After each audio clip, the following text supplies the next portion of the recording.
You had the date, you did everything right. The conversation flowed, the chemistry was there, the sex was good. She left your place smiling, and then silence, no texts, no calls, no explanation. Here's the uncomfortable truth most men don't want to hear. If sex were enough, she wouldn't disappear after giving you her body.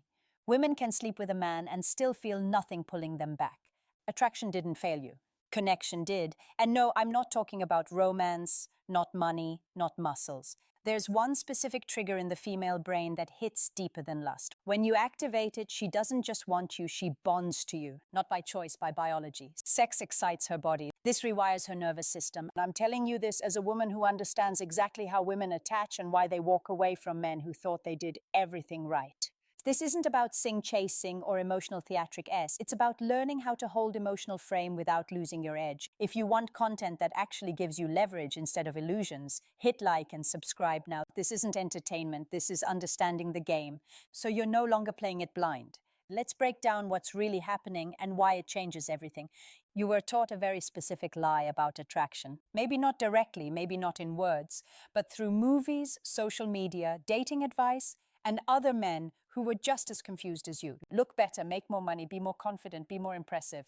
And if you stack enough of those traits together, a woman will stay. Here's the part no one says out loud. Most men who get left behind weren't unattractive. They weren't awkward. They didn't mess it up in the bedroom. In fact, many of them did everything right on paper. They got the date, they got the chemistry, they got the sex, and then they got nothing. Because getting a woman's body has never been the real challenge. Keeping a place in her emotional world is the gap most men don't see until it hurts. Women don't walk away because sex was bad. They walk away because nothing lingered after it was over. No imprint, no emotional echo, no reason for her nervous system to pull her back toward you when you're not there. You can excite her for a night and still be forgettable by morning. That's the brutal distinction. Attraction isn't measured by how intense the moment was. It's measured by what remains when the moment ends. And most men leave no residue behind. They leave no emotional signal strong enough to compete with her independence, her options, her life. So she doesn't stay, she doesn't chase, she doesn't explain. She simply moves on. And here's where it gets uncomfortable. The men who lose women this way usually believe they were exciting, fun, confident, even dominant. They confuse stimulation with impact. They think desire equals attachment. It doesn't. A woman can desire you and still feel nothing tying her to you. She can enjoy you and still feel safer walking away than staying connected. That's why this feels so confusing from the male side. You felt something happen. She didn't feel something settle. And that difference changes everything. She didn't leave because you weren't exciting. She left because nothing in her stayed with you. To understand why excitement fades but attachment lingers, you have to stop thinking in terms of romance and start thinking in terms of chemistry, not metaphorical chemistry, actual brain chemistry. Most of what men call attraction runs on dopamine. Dopamine is the hit, the rush, the spike. It's released through novelty, flirting, sexual tension, sex itself. It's what makes your heart race and your focus narrow. And dopamine is powerful, but it's temporary. High, crash, gone. That's why lust burns hot and fast. Dopamine doesn't bond. It motivates. It pushes someone to chase a feeling, not a person. Once the feeling fades, the pull fades with it. No matter how intense the night was, dopamine doesn't give her a reason to return when the stimulation is over. Oxytocin works differently. Oxytocin is released when a woman feels emotionally safe, when she feels seen instead of evaluated, when her nervous system relaxes around you rather than staying alert. It's the same hormone involved in long-term bonding, trust, and attachment. It's what turns "this was fun" into "this feels right." And here's the part most men miss. Oxytocin doesn't feel dramatic. It feels calming, grounding, familiar. It doesn't spike, it settles. When oxytocin is activated, her body starts associating you with safety and regulation. Not excitement alone, but relief. Not stimulation, but comfort. Her system begins to register you as someone she can lower her guard around. That's when attachment starts forming. She doesn't just like you, her body remembers you. This is why a woman can walk away from incredible sex without looking back and still find herself thinking about a man who didn't try to impress her at all. One gave her dopamine, the other gave her oxytocin. Dopamine excites her. Oxytocin imprints you. And imprinting isn't a conscious choice. It's not something she decides logically. It happens beneath thought, beneath language, beneath intention. Her nervous system makes the call long before her mind explains it. So when men say, "I don't understand," the chemistry was insane, they're usually describing dopamine. And when women say, "I don't know why, I just feel comfortable with him," they're describing oxytocin. One fades quickly, the other rewires attachment. Once you understand that difference, a lot of confusion disappears, and you start to see why excitement alone never makes a woman stay.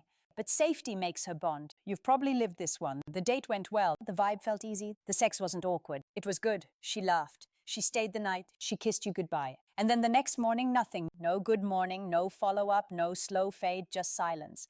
From the male side, this feels brutal because your mind is replaying the highlights. You're thinking about the connection, the intimacy, the way she responded to you. But while you're replaying the night, she's already emotionally gone. Not because she's cold, not because she's heartless, and not because you did something wrong. She disappeared because nothing anchored her to stay. Sex by itself doesn't create meaning. It creates sensation, and sensation fades fast once the body returns to baseline. If there's no emotional signal beneath the physical experience, her nervous system has no reason to pull her back toward you. So when the stimulation ends, so does the attachment. This is where most men misread what happened. They assume ghosting is a judgment of their performance. It isn't. It's a lack of emotional gravity. You didn't repel her, you simply didn't register deeply enough to matter. Think about it this way. Her body experienced pleasure, but her system never relaxed. She enjoyed the moment, but she never felt safe enough to settle. And without that sense of settling, there's no internal pull to reconnect. That's why explanations never come from her side. There's nothing to explain. No unresolved tension, no emotional thread left hanging. The night closed cleanly. And here's the hard truth men avoid. Women don't stay because something felt good. They stay because something felt grounding. Because being with you lowered their internal noise instead of adding to it. If nothing in her nervous system softened around you, she won't return. No matter how confident you were, no matter how good the sex was, no matter how right everything seemed, ghosting isn't rejection, it's absence of attachment. And until you understand that distinction, this pattern will keep repeating itself. With different women, same ending. Let me show you how this plays out in real life, because theory only clicks once you see the contrast. Picture the first man. On paper, he's everything most men think women want. Tall, well-dressed, successful. He plans impressive dates, orders confidently, speaks with certainty. From the outside, he looks like a win. Friends would tell her she's lucky. Other men would assume he has it handled, and yet something is missing. Every conversation stays on the surface. When she shares something personal, he responds correctly, but not emotionally. He hears her words, but nothing in him registers how she feels. There's no judgment, but there's also no depth, no resonance, no sense that she's actually being received. Being with him feels polished and strangely empty. Now contrast that with the second man. He isn't flawless, he's not flashy, he doesn't overwhelm the room when he walks in, but when she talks, he's present, not performative, not trying to fix or impress. He notices the shift in her tone. He asks questions that aren't scripted. When she jokes darkly, he doesn't correct her. He understands her humor. And when she opens up emotionally, he doesn't rush to solve it or change the subject. He stays calm, grounded, unthreatened by her feelings. Something subtle happens here around him. Her nervous system slows down. She doesn't feel evaluated. She doesn't feel like she has to maintain an image. She can drop the mask without being punished for it. And that sense of permission, that feeling of being emotionally seen without being managed, changes how her body responds. This is where attachment forms, not because he's better on paper, but because being with him feels regulating. Over time, she finds herself thinking about him more, missing his presence, not his validation, wanting to share things with him before anyone else. And she might not even be able to explain why. From the outside, it looks irrational. From the inside, it feels inevitable. She didn't feel more attracted in the usual sense. She felt at home. And that feeling, comfort without boredom, safety without control, is rare. When a woman finds it, her system doesn't let go easily. That's why one man gets replaced quickly, while the other becomes the standard she compares everyone else to. This is where most men misunderstand what emotional safety really is. They hear the word safe and immediately think weak. Passive, predictable, nice in a way that kills desire. So they push against it. They stay guarded, detached, overly dominant because no man wants to be the guy she feels comfortable with but doesn't want. But emotional safety has nothing to do with softness. It's about steadiness. A man who creates emotional safety isn't chasing approval. He isn't over-explaining himself. He isn't trying to perform masculinity or prove his value. He's grounded in who he is. And that groundedness transmits something powerful to a woman's nervous system. Calm. When you're emotionally solid, she doesn't feel rushed. She doesn't feel tested. She doesn't feel like one wrong word will change your mood or threaten your interest. That predictability at the emotional level, not the behavioral one, is what allows her to relax. and when she relaxes, she opens. This is where the power shift happens. A man who provides emotional safety sets the pace. He doesn't need to push intimacy forward because her system begins to move toward him naturally. She shares more, she invests more, she becomes more responsive, not because he demands it, but because being with him feels regulating instead of draining. This kind of presence is rare. Most men are either emotionally distant or emotionally needy. One makes her feel unseen, the other makes her feel responsible. Neither creates safety. But the man who can stay present without grasping, who can listen without fixing, lead without controlling, becomes someone her body trusts. And trust is leverage, not the manipulative kind, the biological kind. Because once a woman associates you with emotional stability, she stops scanning for exits. She stops bracing herself. She stops keeping one foot out the door. Her defense is lower. Not because she's convinced, but because her system no longer feels the need to protect her. That's when attachment deepens, not through intensity, through consistency. The man who makes her feel safe doesn't rush the connection. He controls the pace by not needing the outcome. And that quiet confidence, that lack of urgency, is what gives him influence without effort. The man who makes her feel safe controls the pace. Here's where a lot of men go wrong after hearing all this. They hear emotional connection and immediately swing to the other extreme. They start oversharing, over-explaining, unloading their past wounds like intimacy is built through confession alone. They mistake vulnerability for depth and intensity for closeness.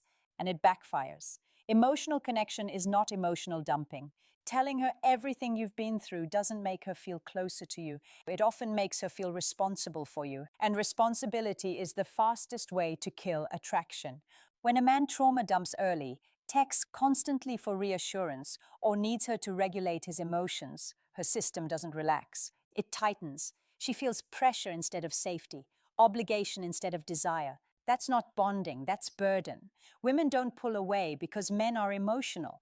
They pull away because the emotion is unstable, because it leaks urgency, because it signals that he needs her presence to feel okay. And neediness, no matter how softly it's packaged, feels heavy. What women respond to is presence, the ability to be emotionally available without being emotionally dependent. A man who can listen without collapsing into the story, who can care without losing his center, who can hold space without needing something back in return. That kind of emotional regulation is attractive because it communicates strength at a nervous system level. It tells her, I'm steady, you don't have to manage me. And when she doesn't have to manage you, she can relax into herself. That's the difference most men miss. They think opening up means giving more. In reality, it means staying grounded while she opens up. It means not hijacking the emotional moment with your own insecurities. It means allowing closeness to develop without rushing to secure it. Presence creates pull. Neediness creates pressure. A woman wants to feel connected to a man, not responsible for him. She wants to feel met, not leaned on. When you understand that distinction, emotional connection stops repelling women and starts drawing them in naturally. Presence is attractive. Neediness is not. At this point, the question isn't whether emotional connection matters. It's how to create it without losing yourself in the process. Because here's the truth most men never hear. Emotional bonding is not a personality trait. It's a skill, and like any skill, it can be practiced without turning you into someone you're not. It starts with curiosity that isn't strategic, not questions designed to impress, but questions that reveal identity, the kind that invite her to step out of autopilot. When you ask a woman who she really is beneath her roles, she feels seen instead of assessed. And being seen is one of the fastest ways to create attachment. But connection doesn't come from questions alone. It comes from how you respond. Most men hear words. Very few hear emotion. When you reflect how she feels instead of pairing what she says, her system registers resonance. She doesn't feel like she's talking at you. She feels like she's connecting with you. That sense of emotional attunement builds trust without effort. Then there are shared emotional anchors, private jokes, small rituals, moments that belong only to the two of you. These don't need to be dramatic. In fact, the smaller they are, the more powerful they become. They create memory, and memory creates meaning. Over time, thinking of you triggers a feeling, not just an image. Another crucial piece most men get wrong is the urge to fix. When she vents, she's not asking for solutions. She's asking to be understood. The man who can sit with her discomfort without trying to control it signals emotional leadership. He shows that he's not overwhelmed by emotion, his own or hers. That steadiness is deeply attractive. And finally, there's restraint. The less you try to impress her, the safer you feel. Performance creates pressure. Authentic presence creates ease. When you're not trying to win her, she stops feeling like she's being evaluated and starts feeling like she's being invited. This is the paradox. Emotional bonds form fastest when you're not chasing them. You don't create connection by sacrificing your frame. You create it by staying centered while allowing closeness to develop naturally. That balance, openness without need, interest without urgency, is what separates men who are remembered from men who are replaced. Emotional connection isn't about giving more. It's about holding steady while something deeper forms. When a woman truly bonds with you, the entire dynamic changes quietly but completely. She doesn't suddenly announce it. She doesn't make a dramatic declaration. She simply starts moving differently. Her desire deepens, not louder, not needier, deeper. Sex becomes less performative and more present. There's more eye contact, more openness, more willingness to give without being asked, because she's no longer protecting herself from you. Her loyalty shifts too, not in the sense of obligation, but orientation. You become the person she thinks of first, the one she wants to tell things to, the one she compares others against without realizing she's doing it. Even when you're not around, your presence lingers because her body has learned that being connected to you feels regulating, and vulnerability follows naturally. She shares more of herself, not because you pulled it out of her, but because she feels safe enough to let it surface. When a woman bonds at the nervous system level, she stops managing how she's perceived. She doesn't need to impress you. She doesn't need to stay guarded. She trusts that who she is will be received, not judged or used. This is where men often misunderstand what's happening. They think she's staying because they did something right, or because they finally said the right thing, or because they won her. But bonding doesn't work that way. She's not staying because you convinced her. She's staying because her body chose you. That choice shows up as ease, as consistency, as a quiet pull that doesn't need to be chased or reinforced. You're no longer trying to hold her attention. You already occupy a place inside her emotional world. And notice what isn't happening here. You're not chasing, you're not begging, you're not over-explaining your value. You're being chosen. This is the level most men never reach because they keep trying to stimulate desire instead of cultivating attachment. They confuse intensity with depth and urgency with connection. But the man who understands bonding doesn't rush. He doesn't force. He allows her system to settle. And once it doesn't want to leave. She doesn't stay because she should. She stays because her body feels right with you. By now you should see the pattern clearly. Sex opens the door, but emotional connection is what makes her lock it from the inside. Most men spend their lives trying to be more exciting, sharper, louder, more impressive. And they keep losing women not because they're unattractive, but because nothing about them feels settling. Nothing tells her nervous system, you're safe here. That's why the cycle repeats. Great night, strong chemistry, silence afterward. Not because she's broken, not because dating is unfair, but because stimulation alone never creates attachment. Real attraction isn't noisy. It doesn't announce itself with drama or urgency. It's quiet, it's slow, it's the feeling of ease that grows when a woman doesn't need to protect herself around you, when her body stops scanning for danger, when being with you feels better than being alone. That's what makes a man unforgettable. If you don't understand this, you'll keep confusing desire with connection. You'll keep chasing intensity, wondering why it never turns into loyalty. And you'll keep telling yourself the story that women are unpredictable, when in reality their behavior follows a very consistent emotional logic. But once you understand how bonding actually works, you stop chasing, you stop proving, you stop trying to secure outcomes that were never meant to be forced. You become the man who stays calm while others grasp, present while others perform, chosen while others compete. If this shifted how you see attraction, hit subscribe. If you've lived the experience of doing everything right and still losing her, leave a comment. You're not alone, and you're not wrong for wanting clarity. Any man can touch her body. Very few know how to stay in her nervous system.